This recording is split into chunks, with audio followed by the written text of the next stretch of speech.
Does it seem like some leaders are just able to turn problems around faster and that they have better information and better relationships than everybody else? They have likely learned the question that every leader needs to ask. Today, you will learn that question so you can turn problems around faster and build better relationships in the process. Let's jump right in.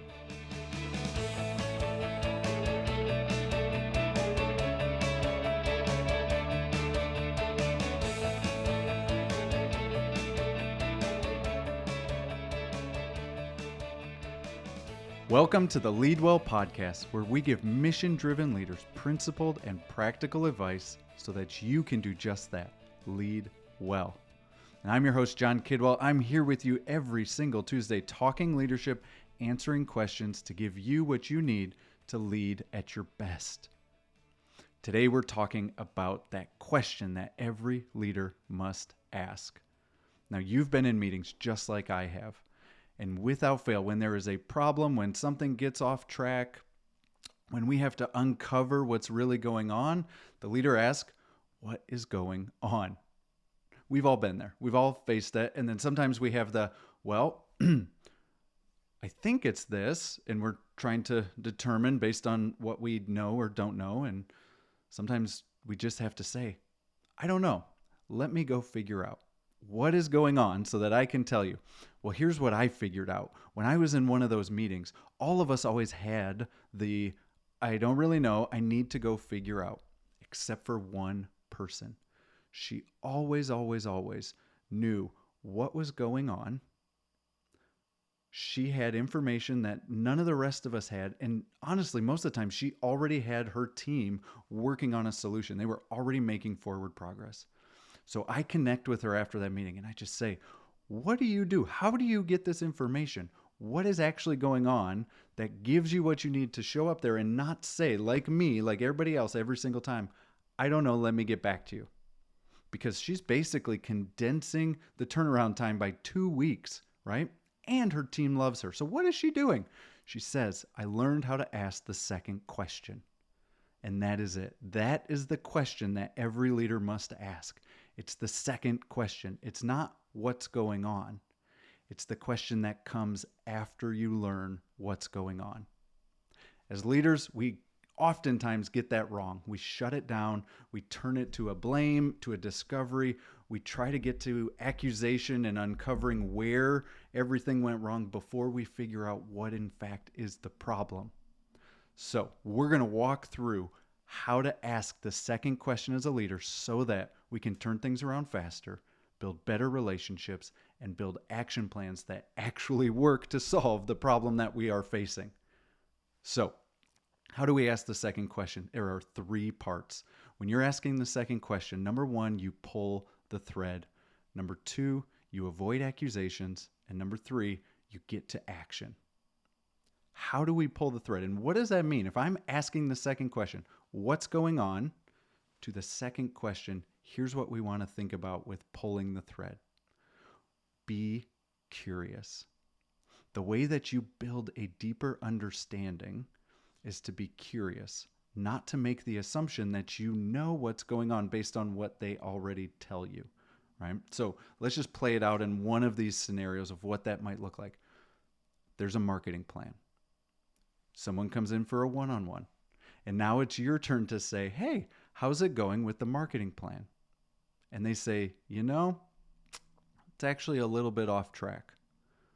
Instead of trying to figure out what is off track by throwing out exactly what you think. Oh, is it this? Is it this? Is it this? Or instead of asking, who's responsible for getting this off track? Ask an open-ended, curious question. What's going on that's getting it off track? And now all of a sudden you're going to move from information, you've learned that it's off track, to you're going to get an explanation from their perspective of how it might be off track. Maybe even why it might be off track, and you didn't ask why. But you're going to start to learn that just because you were curious. Curiosity and pulling that thread of curiosity gives you what you need to more fully understand and have a clear picture of what's going on. Now, Once you pull that thread, you want to continue to move from information to explanation. So every time they give you a piece of information, it's off track. What's getting it off track? Well, we're continuously focused on the wrong things. What things are you focused on? You continue to pull one piece of information that you have to get a deeper explanation of that piece. And then here's the thing for pulling the thread. It is exactly the most important thing, and it is asking open-ended questions. An open-ended question is one that you cannot answer yes or no to. An open-ended question continues the conversation, where a yes or no shuts it down. And if you want to get the information that you need to solve problems faster, you got to ask open-ended questions, because you're going to get more information. So we ask the second question. We start by pulling the thread, by being curious, by digging from information to explanation, and by asking open-ended questions. And here is the key to avoid it, is number 2, avoid accusations. It's so tempting, because we want to figure out the root of what happened. We want to be able to go to the person. We want to be able to jump to, who do I hold accountable to this? That oftentimes we shut everything down and we actually do the inverse of what we're looking for, because we ask why and we ask who way too soon. So when you are asking the second question as a leader, avoid jumping to why or who. What might that look like? This, what's going on? Well, the marketing plan is actually getting off. Who's responsible for this? Why in the world are we behind? Who's going to, whatever that might be, instead of actually getting the information that you want, people are going to hide. They're going to push it down, because now all of a sudden they feel like, oh man, this is totally my fault. I didn't get an opportunity to own it. I'm going to push it down further. Or they're going to protect their teammates, or they just don't want to be blamed.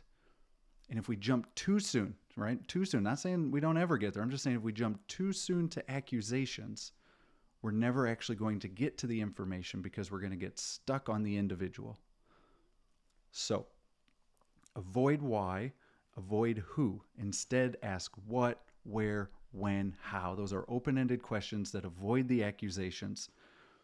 Now, we're going to investigate before we accuse. And that's really what it is with accusations, is you want to investigate, just like somebody that's investigating a detective that is out there, right? Before they go in and pull somebody in and say, this is what we figured out, they're actually doing a lot of investigating. And in that process, your teammates might, your direct reports might jump in to say, hey, this one's on me. Here's what I did. Here's what I thought about it. And here's what I'm going to do going after this. But avoiding that and delaying the accusation by focusing on information and explanation, investigating, actually will get us better information. So that second question is about pulling the thread. It's about avoiding accusations so that we can continue to gather information before we get to an accusation. And it finishes with getting to action. If we know the marketing plan is off, if we've asked what got us off, if we've asked where we continue to run into problems, now we turn it back and we say, what do you want to do about it? What do you think we should do to get this project back on track? What steps are you going to take to make sure that we continue to move forward? We turn it and we close that process of asking the second question, which gets us information, which gets us to better action, by putting it back on our team and getting to action so that they can move forward. Really, what we're doing is we are operating as a coach. We're helping people uncover what's going on, what the problem might be, where things went wrong, and now they're building a plan so that they can go do it. And as a leader, this is what we want. We want to influence people so that we can continue to move towards all the goals that we have.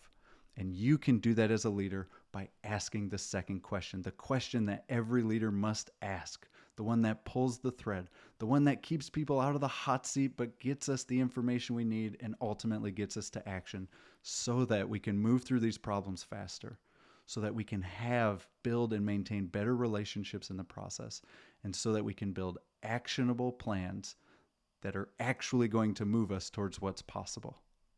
Now, what are you going to do in your next meeting when you are faced with an information-based question. Can't wait to hear about it. I hope you'll tell me on social media, DM me, send me a message. Let me know how asking the second question works for you. Speaking of questions, we are going to jump into our question and answer time. And if you have a question that you want to ask me on the show, send it to podcast@leadwell.com or text it to me at 832-895-1253. You can leave a voicemail at that same number. Would love to answer a question for you in the future. Matthew, what question do we have today? Well, this is one that I'm pretty sure can be helpful to many. What advice would you give someone that's going into a leadership position for the first time? Ooh, all right. So, first time leader, what advice do we have for a first time leader? First thing out of the gate is people. It really is all about building relationship. People do not care what you know until they know how much you care.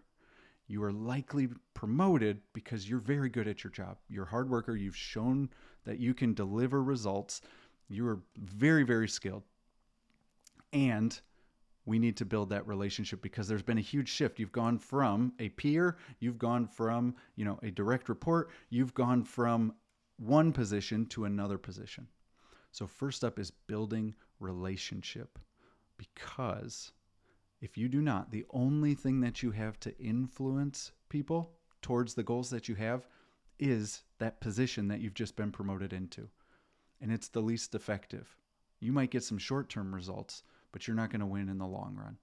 The next thing that I would do is become a student of your area. Figure out how it works, why it works, what leads to success, so that you can help your team replicate that. If you focus on relationship and figuring out the business, the area, the division that you are in, so that you can replicate it and eventually solve it to make it even better, that's exactly where I would start if I was a brand new leader today in a new business with a new team or in a new organization. That was a great one, Matthew. Thank you for bringing that. Y'all, wherever you are, that's a great thing for all of us, is to focus on relationship and being a student of our area. And it ties in great with the question that every leader must ask, which is the second question. So go out there, my friends. Have a great week. Be well, lead on, and God bless.